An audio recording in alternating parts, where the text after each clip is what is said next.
Subscribe to our channel by clicking the subscribe button. Click the bell button and enjoy the latest uploads from our channel. Now student, the next question 5 is a group consists of 4 girls and 7 boys.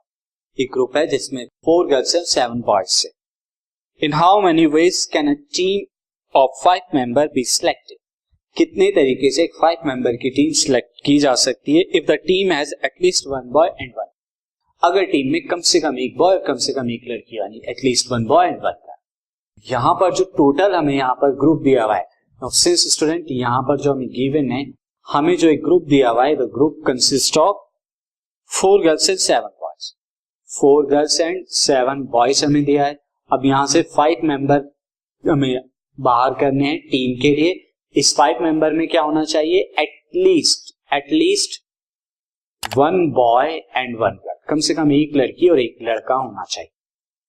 तो अब यहाँ पर different case बन सकते हैं student. वो cases क्या होंगे पहले मैं आपको बता देता हूँ.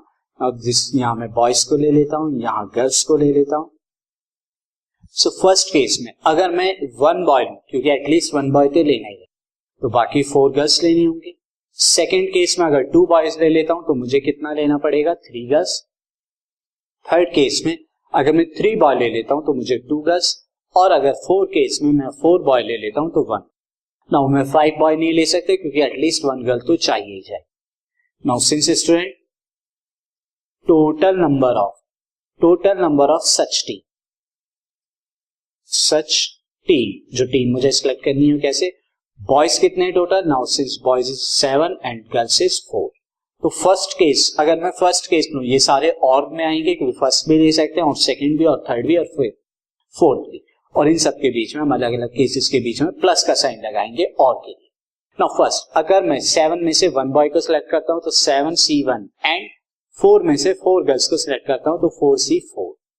और मैं ये कर सकता हूं 7 में से 2 बॉयज एंड 4 में से 3 गर्ल्स. मैं ये भी कर सकता हूं 7 में से 3 बॉयज एंड 4 में से 2 गर्ल्स. और ये भी किया जा सकता है 7 में से 4 बॉयज एंड 4 में से 1 गर्ल. अब इन सारे केसेस को सॉल्व कर दीजिए, you will get the value. Now 7C1 कितना होगा? 7C1 is 7 value. नाउ अब यहां पर आप देखेंगे 4C1 वैल्यू आपकी क्या होगी? This is also 1. Again 7C2 की अगर हम बात करें तो 7 फैक्टोरियल अपॉन में 2 factorial into 7 minus 2 is 5 factorial. 4C3 पर वैल्यू कितनी आने वाली है? 4C3 पर आपको वैल्यू आएगी, दिस इज 4, यहां पर 4 आ जाएगी. नाउ 7C3 पर कितनी वैल्यू आएगी? 7 फैक्टोरियल अपॉन में 3 फैक्टोरियल, 7 माइनस 3 यानी कि 4 फैक्टोरियल. 4C2 पर वैल्यू क्या आने वाली है? 4 फैक्टोरियल अपॉन में 2 factorial into 2 factorial. Next case अगर हम देखें, next case is this plus 7C4 पे कितना आने वाला है? 7 फैक्टोरियल अपॉन में 3 फैक्टोरियल इंटू में 4 फैक्टोरियल, दिस वैल्यू. और 4C1 के केस में क्या आएगा? 4C1 के केस में आपको मिलेगा 4. नाउ अब हम इनसे सॉल्व कर देते हैं थोड़ा. Now you will see first value will become 7.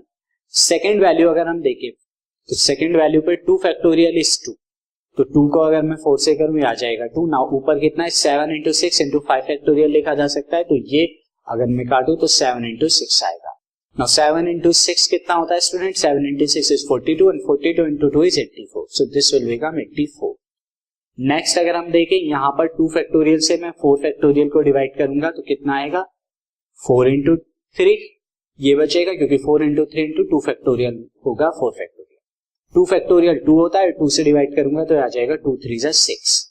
Now अब मैं 4 फैक्टोरियल से अगर 7 फैक्टोरियल को डिवाइड करूं तो कितना आ जाएगा यहाँ पे? This value is 7 into 6 into 5.